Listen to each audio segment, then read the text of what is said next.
Good afternoon, Namibia, and welcome to your daily lunchtime show where we get to catch up on current events and headlines that are in the news. I am your host, Priska Agnolo, and thank you so much for joining us. Let's get this show on the road.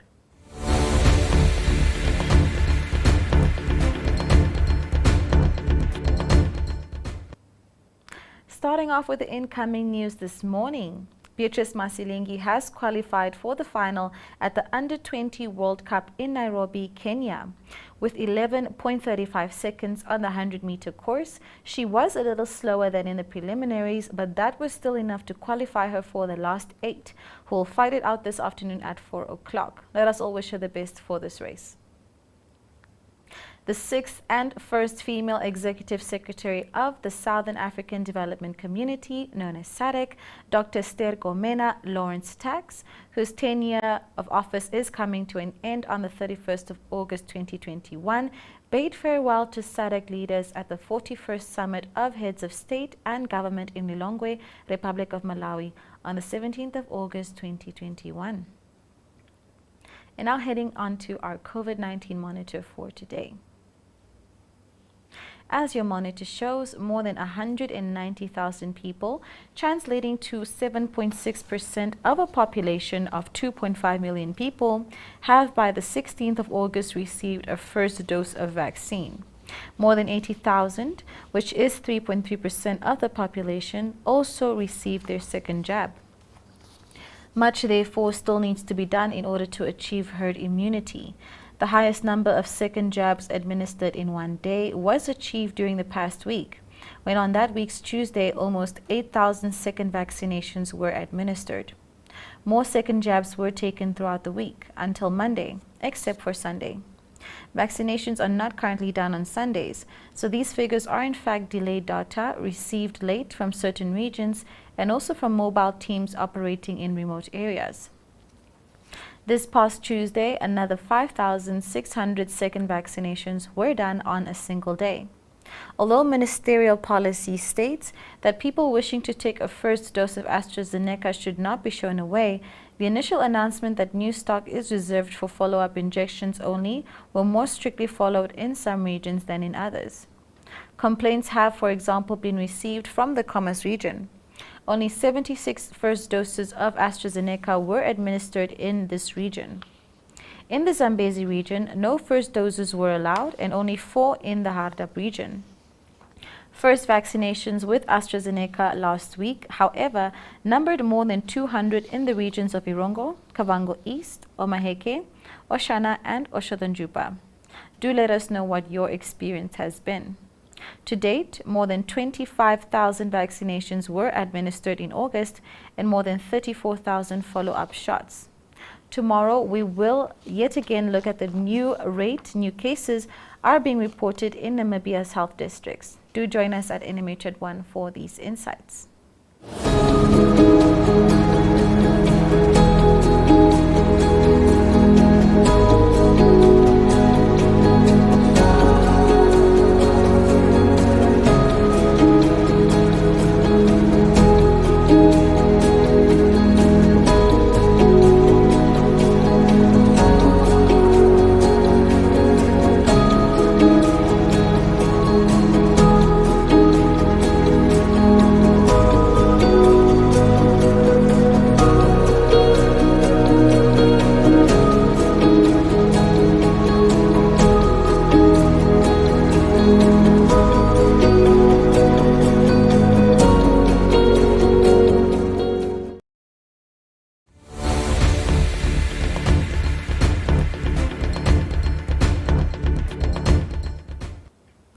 While Namibia, an urgent announcement has just come in. As just before the show, NMH was informed that AstraZeneca has now been cleared by the Ministry of Health and Social Services to be applied to all people requesting it as their first dose. So if you want to vaccinate for the first time and you would like to make use of AstraZeneca, do visit the NMH vaccination site at Eros NG Kerk and get your jab, as this is very important. Moving right on to our schedule of our video news inserts from around the country. In our first story, Today is the International Humanitarian Day, and in Namibia, the Konrad Adenauer Foundation supports this day. Here's an interview with Natalie Rusman, the director of the foundation in both Namibia and Angola. Do you have any messages that you want to tell our nation, like from your firm's point of view? Something you want to say celebrating this day? Yes, I just want to give you a short message regarding the Humanitarian Day. Well, this year's Humanitarian Day highlights the human cost arising from the climate crisis. Namibia is on the front line of this worldwide threat to humanity, and having already started to experience severe droughts and flooding within the last years, many people have been left without access to enough food, as just to mention one consequence of this climate crisis, and probably painting a worrying picture for the decades to come. Nevertheless, the Humanitarian Day shall also serve as an occasion to remember the power that people have in helping others when they come together. Whilst it might be difficult there, it is still a hope if all Namibian works towards adapting for the future crisis. Well, the Konrad Adenauer Stiftung, through its ongoing efforts and networks, together with its partners and stakeholders, continues worldwide to promote human rights, justice, solidarity, good governance, peace, equality, and sustainability. So this is our contribution as Konrad Adenauer Foundation to this specific day. But as I said, we should always remember this day, not only on this specific day, but throughout the year, while the challenging to the society is huge, especially now with the COVID pandemic and the impact on poverty and reduce of economic power. So there are a lot of challenge to face regarding also the climate changes that happens and that affecting the rural areas mainly. So this will be our contribution within our activities, and also to continue networking together in order to shape a better Namibia. The All People's Party in Rundu insists Namibians should continue to express themselves when they have concerns about investors coming into the country.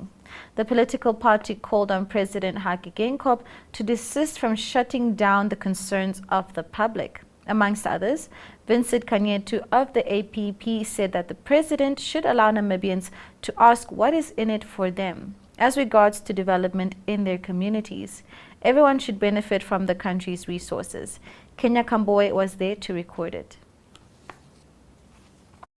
The aim of bringing independence that they have attained is where the SWAPO party agenda ends. They don't have any clue or whatsoever on how to take the party from here to prosperity. We can look from what is happening here. People are coming from wherever they are coming from to do nonsense in Namibia in the watchful eyes of SWAPO, and SWAPO's mouth is zipped. We have the laws in place that we are not able to implement. We can take this, the situation or the scenario of the Chinese here. Some years back here, a Chinese businessman raped his female worker here in Rundu. That Chinese is now in Venezuela. Nothing happened to that guy. Few days ago in Divundu, a Chinese murdered our brother. What is happening? Zero. What if it was a Namibian who killed a Chinese, for example? What could have happened? No Chinese is murdered, but already we can hear the ambassador of the Chinese calling, even instructing our Namibian police to protect the Chinese against the Namibian. What nonsense is this? So therefore, we are not chasing away investors, Mr. President. All what we want to say is that as long as the exploration And any developmental activity that needs to take place in whatsoever region of Namibia, not only in Kavango, be it in Comas or Chogojupa or whatever region of Namibia, as long as it's in the land of the brave Namibia, Namibians must have access to the eating.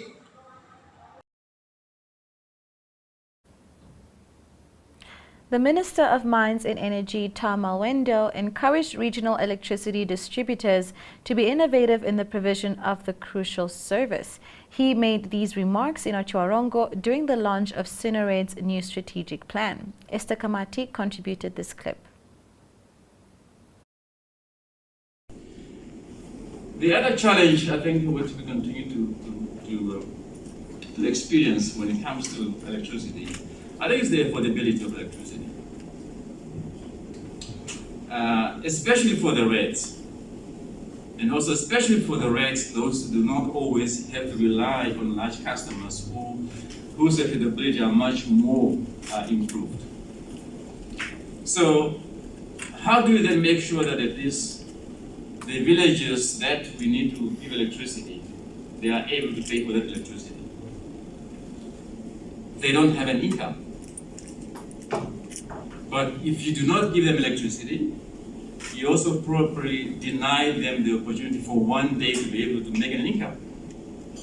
Because if I have electricity, I can do something with that, I can generate income. But if you say, look, I can't give it to you because you can't pay for it, you have got this chicken and egg situation. So again, that's when innovation has to come to the fore. So how do we then still make sure that those who are not able to afford the tariff that we might be offering still do have access to electricity in such a way it can help them to one day be able to have income generating activities because they do have electricity. Staff of the Prime Minister's office recently donated items for mothers and their newborns at the Katutura State Hospital Antenatal Clinic. This was part of the winter campaign Warm Hearts for Warm Bodies.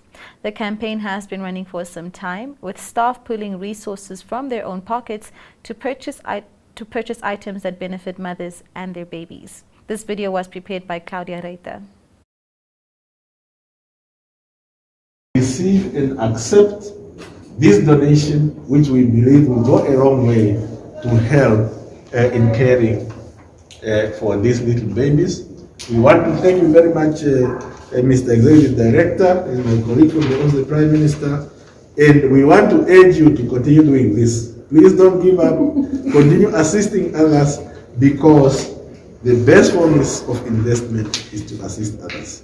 I thank you very much, ladies and gentlemen. Which really entails collection of basic items from the staff members. Some of them gave monies, and therefore those monies were able to be used to buy some of the new items that we are going to give today. But the idea was really just for us, through this donation, to reach out especially to the new mothers and their babies. And to thank you wholeheartedly for this wonderful initiative. Katutura Hospital, as rightfully stated in their mission memo, is the hospital that is serving the poorest of the poor, the neediest of our population, at least for Comas region, and we are the referral site for most Namibians that need advanced care. And when initiatives like that come through, it's really speaking to the heart of what we're about, serving the needy, serving those in our communities that are not able to, afford private care, and that is our mandate as the Ministry of Health and Social Services. So when we see members of staff within the public service coming together to take out of their own pockets to say, how do we meet government in this service delivery, and in what way and manner can we come and hold hands and do this, and you pick on the most vulnerable and the littlest of them all, it's really appreciated. I want to welcome you wholeheartedly to our hospital, to our ministry. I want to thank you so much for being here.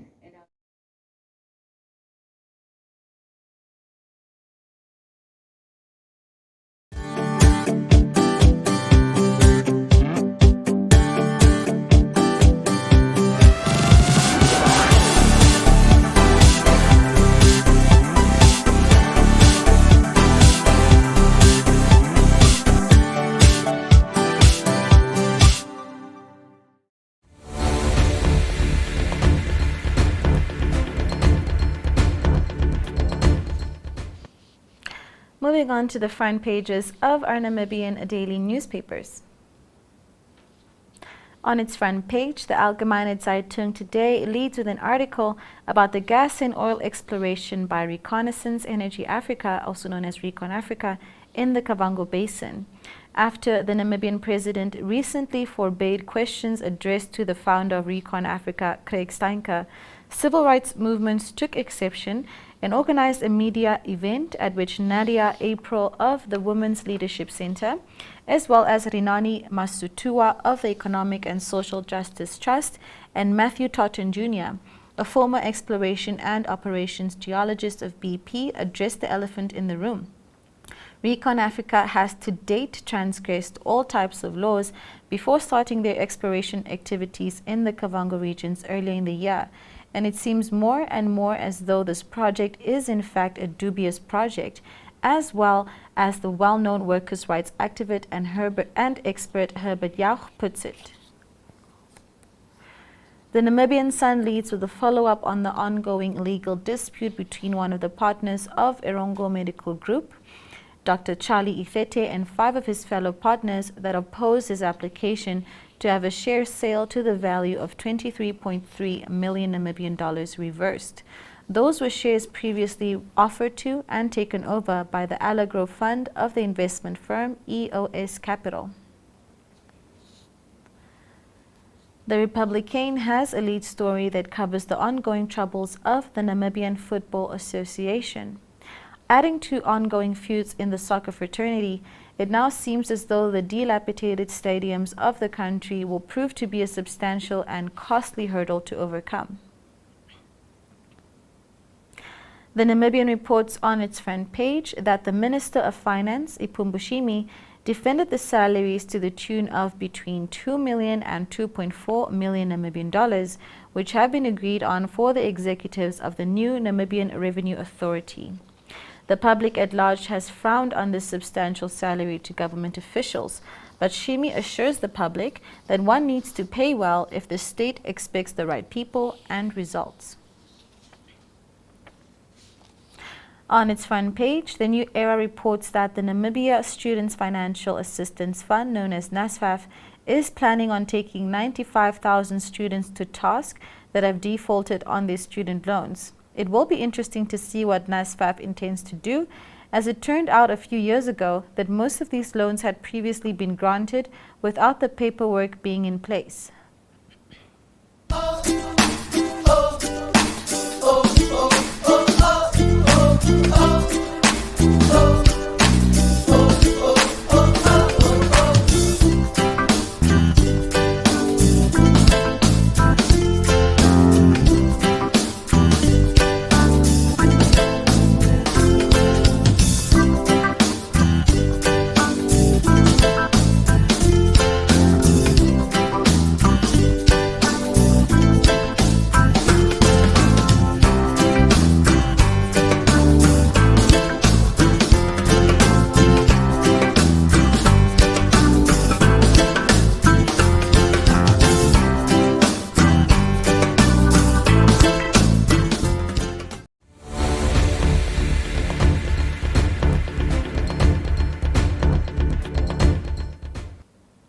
Continuing with the various headlines within our Namibian dailies.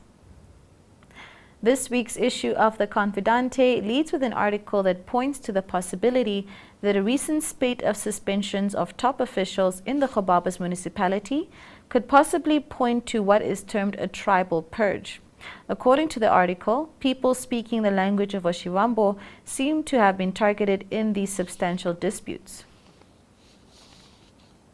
On the front page of the Market Watch, the newest economic forecast by the Bank of Namibia is being explained to the public.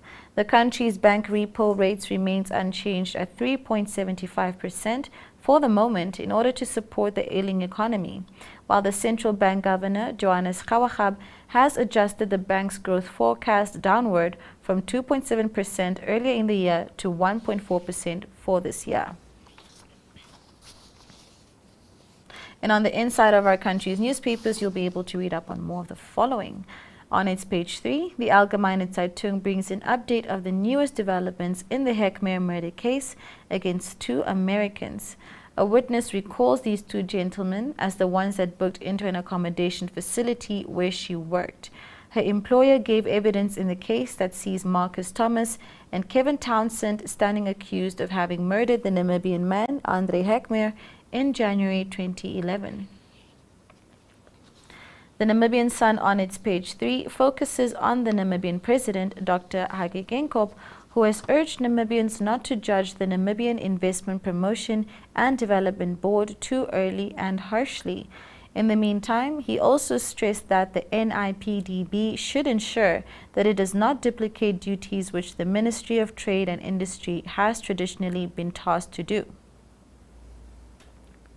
On page 3 of Republican, you can read up about the drought that has been gripping the Kunene region for at least 8 years now. This is brought in context by showing that food security has been established in most Namibian regions, while it remains a huge challenge in the Kunene region.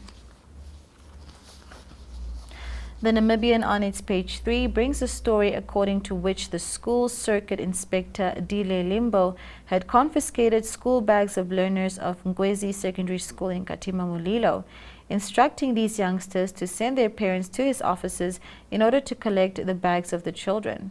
This has caused quite an upstir, as you can imagine. On page 3 of the New Era, you will find an article explaining that Bishop Martin Ngoji has been elected as Eastern Diocese Bishop, while Gideon Nitenge has only been appointed as Diocesan Moderator of the Western Diocese of the Evangelical Church of Namibia. As dissimilar to Ngoji, Nitenge was unable to secure a 2/3 voting majority in his favor.